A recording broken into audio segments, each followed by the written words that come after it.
His Excellency, Governor Terry McAuliffe. Well, thank you, Jake, and thank everybody for being with us today. We got an important topic we want to tackle. Obviously, education, forefront of everyone's mind. Now with COVID, it has just made the situation so much worse in so many different areas, from not being able to get into schools, from children not being able to get nutritious meals, from not the same level of learning loss has gone on for the last year. So a lot of big challenges we're facing. That's what I talk about in my plan, how to rebuild Virginia in the post-COVID economy and build an equitable education system. So we're going to talk education today, and I'm blessed that we have someone very special with us today who knows all about education. She has taught for over 40 years, but I want to thank Dr. Patricia Turner, who is with us today. She is an absolute legend. She is a trailblazer, and she was part of the Norfolk 17. And I was talking to some folks today about getting on the Zoom. They didn't know what the Norfolk 17 was. So first of all, let me say, Dr. Turner, thank you for being with us today.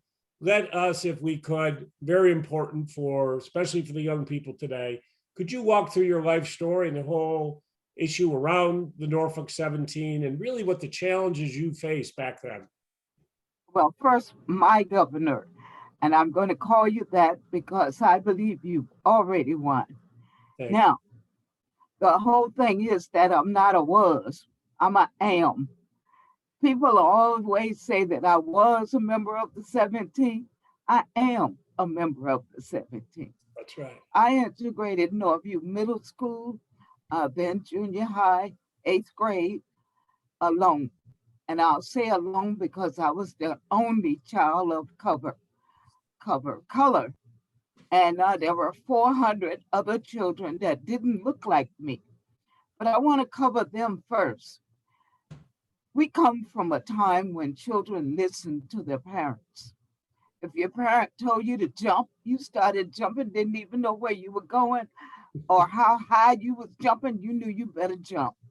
So these poor children had learned wrong things about me. They thought I had funny hair. So here I was sitting in the class with hair long as theirs.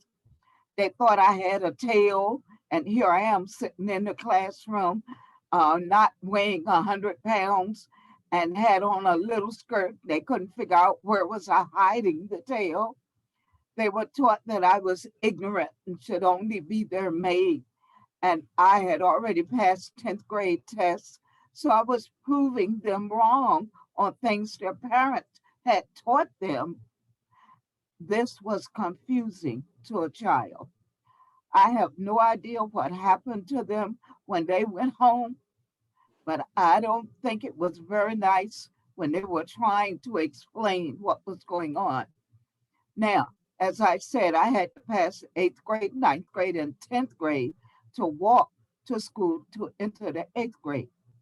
I not only had to do that, but I had to go to a psychiatrist to prove that I was a normal teenager. I had just turned 13. I didn't know what a normal teenager was. I hadn't been one yet, but I said, yes, I'm normal. Then they asked me questions like, what you gonna do if somebody call you out of your name? I said, I won't answer, that's not my name. What you gonna do if somebody spits on you? I said, well, I was taught at First Baptist Butte Street that spit is only water. Wipe it off, it won't hurt you, and keep going. And of course, someone spit in my face almost every day for 4.5 years. What you gonna do if somebody knocks you down the steps? Well, I had no answer for that, but I quickly found out if you can get up, you get up. If you can't get up, you crawl. And I had plenty of practice doing that. The only thing I worried about was my brother. He was in 7th grade. He was younger than I. And as I said, we listened to our parents. So my mom told me to watch out for him. And I tried to do that until we got to the school. And then I became very confused because the 8th graders went in the front door and the 7th graders went in the side door. I could no longer watch out for him. I wasn't even thinking. I was entering the front door alone. It's been many years, and the things that happened still hurt. But the people that did it, child, we old now, so we don't look the same. So I don't know who did it. I don't even remember, and most of them are probably deceased because, like as I said, I'm elderly. And at that time, of course, my teachers were older than I, so they may even be deceased now. But I know I remember the one, he would put on gloves to touch my papers. I had a box on his desk that I would put my papers in, and as soon as the paper hit the box, he would put a great big red zero on it. I remember him. 50 years later, I was speaking for the Justice Department, and there was a man at the door. And he said, "Oh, Dr. Turner, I'm so glad to see you after all this time." And I'll tell you the truth, I had no idea who he was. He said, "You know, I have followed your experiences, I have followed your education, and I just want to tell you, I need to apologize to you because the way that I treated you, no child should have ever been treated that way." And I said, "Well, thank you very much," still not knowing who he was. And later I found out that he was Judge Hal Bonney. Wow. Hal Bonney wrote me the most beautiful letter that anyone could ever write someone of apology. That day when I saw him and realized who he was, I went on to do my speech. And I will tell you what I said to him then, and I still believe it in my heart today. "Sir, because of you, I am who I am. You bet. I have accomplished the things that I accomplished because of you. But you know, sir, today you must call me Dr. Turner." Wow. And I felt really good about it. Yeah. Wow. My classmates now, I can honestly say they love me as I love them. I don't remember who did what, and I don't want to know Yeah. because those things are gone. But what will we do with education today? Children need help. They need love. They need nurturing. Teachers, to be honest with you, I was one for many, many years. I needed money to buy the children's supplies because they come to school empty, both head and pocket. We need to help education. We need to help the teachers. If we don't, what's going to happen to the children of tomorrow? These children are our future. Why not work for them? It is unimportant the color of your skin. It is what you do with the God given brain you have. But we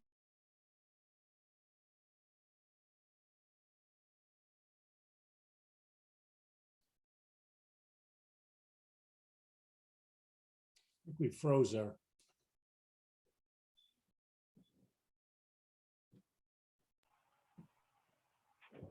We'll just hold on one moment and get her rebooted. Okay. Well, what a story.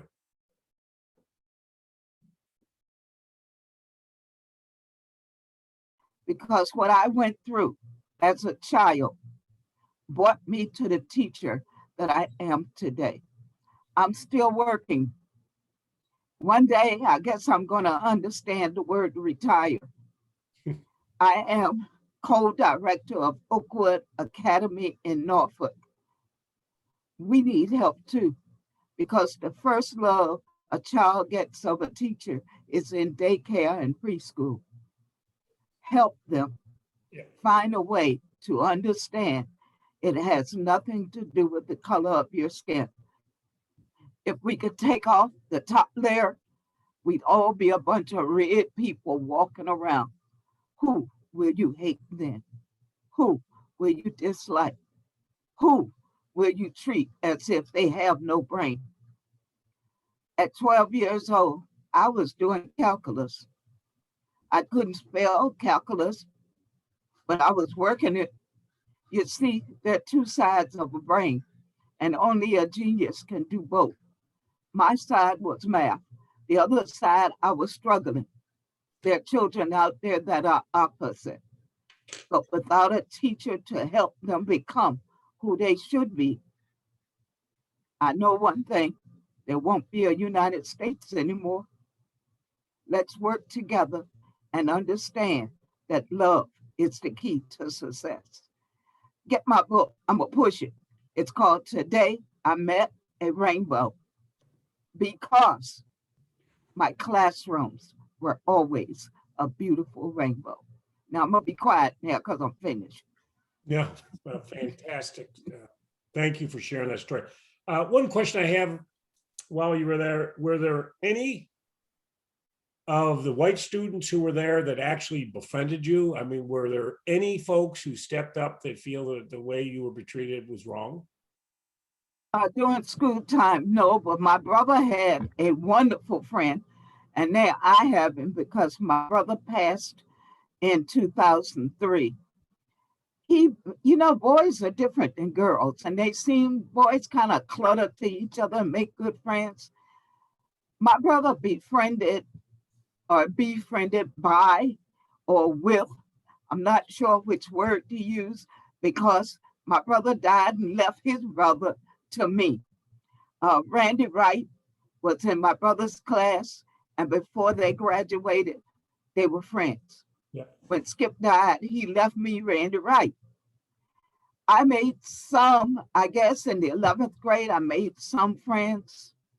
But I tell you what, my class now, oh my goodness, they are so wonderful. If anyone knows about Freemason Abbey, well, Jerry Collier owns Freemason Abbey, and he's the president of my class. And I am now on the prom committee, the graduation committee. We work together. We go to Nags Head and have our committee meetings, and I go. There was, during our young time, I wasn't even allowed to go in that direction, but I go now. I mean, they treat me like I'm a queen. They even gave me my own prom because I couldn't go to the prom during that time. Wow. I didn't have very many boyfriends in high school because there was nobody to be my boyfriend. But I had boyfriends in my heart. I had boyfriends that I helped with math, and they were guys. I guess it wasn't really a boyfriend, but when you're 12 years old, you don't know. You figure if they pull your hair, they're your boyfriend. You don't know the difference. But life is wonderful. And I am so blessed to have my brother Randy and his wife Arlene. Arlene and I kind of work together, and we do stuff to Randy, it's okay. And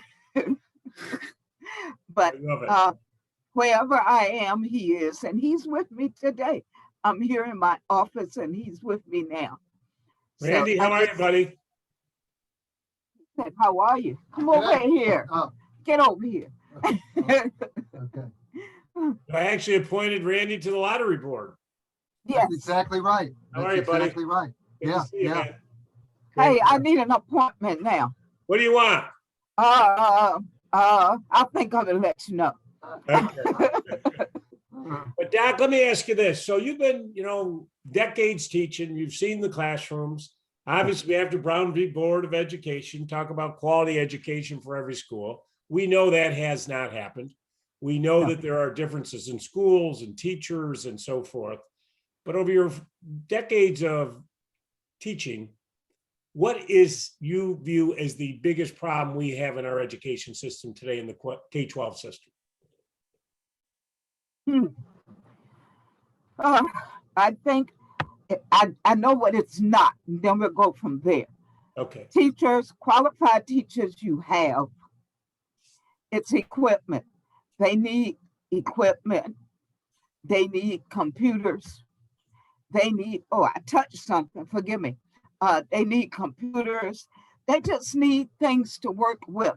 You have the qualification in your teachers, but it's hard to teach a child things that are happening today when you don't have a computer in your classroom, or they don't have laptops, Wow. or they don't even have proper nutrition to come to you to learn.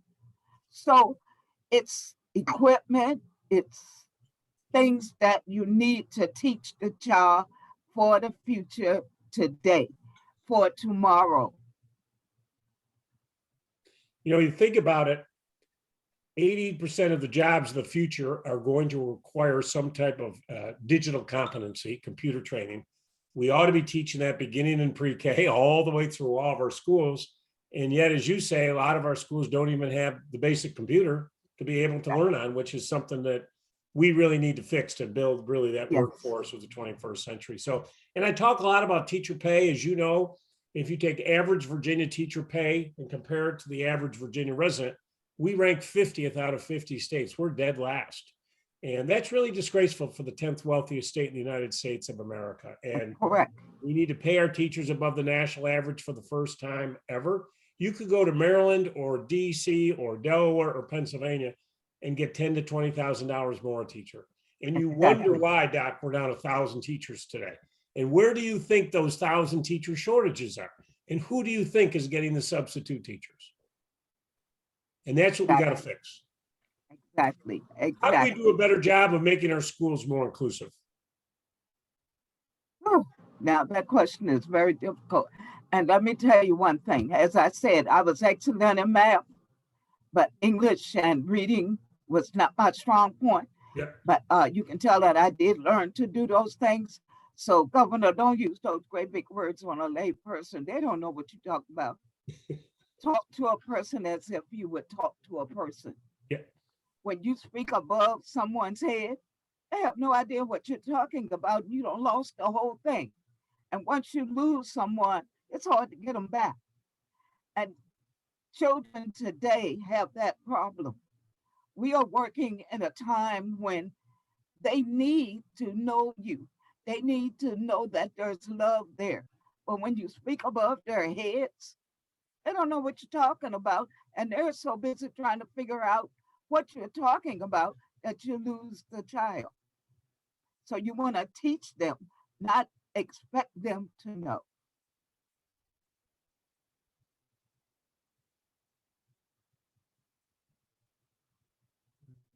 Something happened. I'm the only one moving. I think the governor is, we got rebooting on all sides here. Here he comes.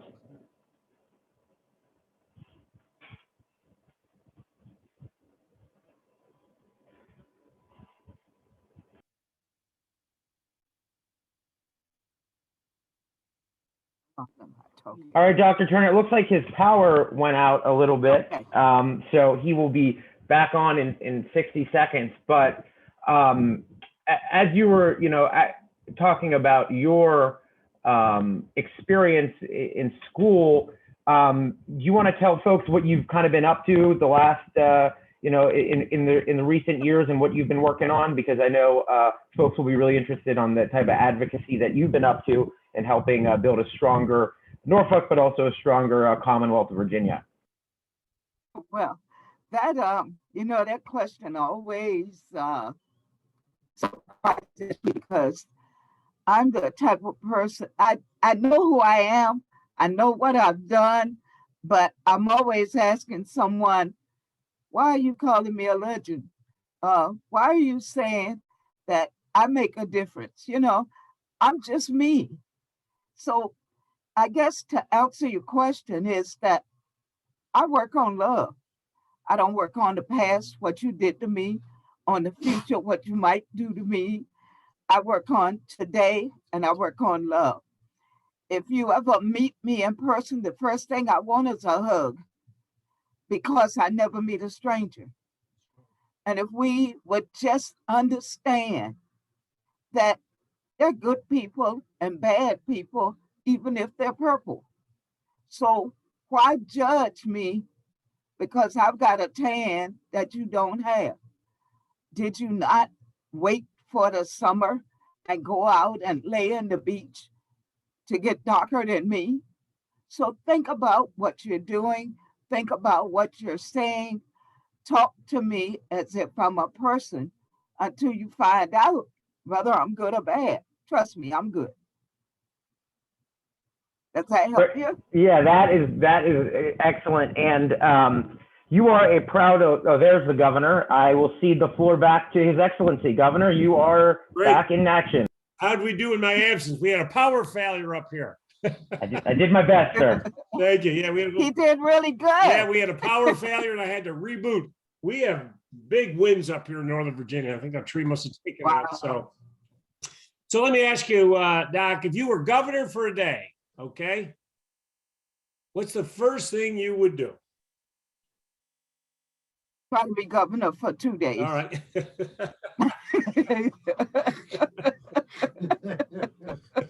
What would you like to change in the education system? Like I already said, if you want something good, you pay for it. So if you want good teachers, they're coming out of colleges today. They are out there. We need to raise their pay so that they'll want to stay. Why would you stay making 10 cents when you can go next door and make a quarter? Yeah. Sure. So that's very important. They're using their skills not where they want to be, but where the bill says That's you right. got to pay me. That's right. And we've never, think of this, 10th wealthiest state in America, we've never paid our teachers above the national average. I mean, just Never. disgraceful. No. When Let I me ask you retired about now from with Norfolk, broadband access to connectivity. Have been issues for a lot of your students during this COVID crisis, being able to go online and get the homework done and things like that? exactly.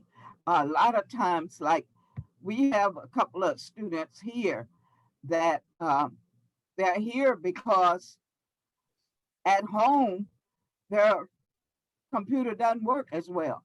Yep. So they're missing lessons. So they come here because our Wi-Fi is stronger or whatever it is that we have that they don't have at home. Now we just got 2 of them like that. There's about another 50 more out there that cannot get on where they need to get on. I had a stroke, and when I look at me on this thing, I can really see it. You look great. But I just, I wish I could have taught in Norfolk longer. I taught for 20 years, but it wasn't enough. But now I'm working at a preschool and I'm getting elderly. I already said that before, right? I keep saying that because I don't understand it too well. I still think I'm 35, but I wish I could give more. But the young people, the young teachers out there, they have already gone into teaching. They want to teach. And then they find out they can only make 10 cents and the electric bill is 40 cents. Right. But a person next door wants to pay them 50 cents. They're going to leave where their heart is and go for the 50 cents. You bet. And you can't blame them. They got families to take care of themselves. They've got to. Yes. But look at what we are losing as teachers, because believe me, teachers teach because they want to. That's right. It's not the type of job you need to. You teach because you love children, because you want to give them what you have. You want them to understand that they are the greatest thing walking this earth. You want them to understand that one day they can be governor. But if you don't teach them, they won't be governor. Yeah. They'll be the street cleaner. That's right. Even though they make more money than the governor does. But still, you need someone in charge who loves these children.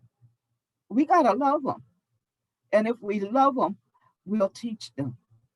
But if you don't pay me any money, I'm sorry, I'm going for the 50 cents. Yeah. Yeah, I had a teacher on the other day. I did a little Zoom call with a teacher down in Bristol. And as you know, Bristol, the main street, half's in Tennessee and half's in Virginia. Yes. So I'm talking a distance of maybe 5 miles. She comes and teaches in Virginia every day. She loves the principal. She, as you say, loves the children, loves the school. But if she stayed where she was 5 miles away, she would get, I think she said, $12,000 more a year. I mean, that is a very rare that people would not take the extra 12, but most people do that, and you don't blame them. So we got to, That's right. that's a big That's thing. right. Enough tinkering around the edges. Time to go big, time to be bold. And before we go, of the original Norfolk 17, how many are still with us? 9. There are 9 of us left. And do you get together? We try, but as I said, we are now in our middle 70s. So we do the best we can as far as getting along. Someone has to bring us, or I drive, but I only work 10 miles from where I drive. If I go to 11 miles, I can't go there without someone taking me. Okay. And the rest of us are basically the same way. So we do try. Well, that is great. Well, Doctor, you've been very generous with your time. Thank you. You truly are a trailblazer. Thank you for making the mark that you did, and thank you for teaching so many children. And you're an inspiration to all of us. And we are going to get that teacher pay raise up. We are going to get our students access to broadband. We are going to get our at-risk 3 and 4-year-olds pre-K. We are going to get this done. I promise you that. Thank you. And thank you, my governor. Thank you. Love you. Have a great day. Love you. Bye-bye. Have a great weekend. Don't get in any trouble this too. weekend. What's trouble? Me? Yeah, I'm an angel.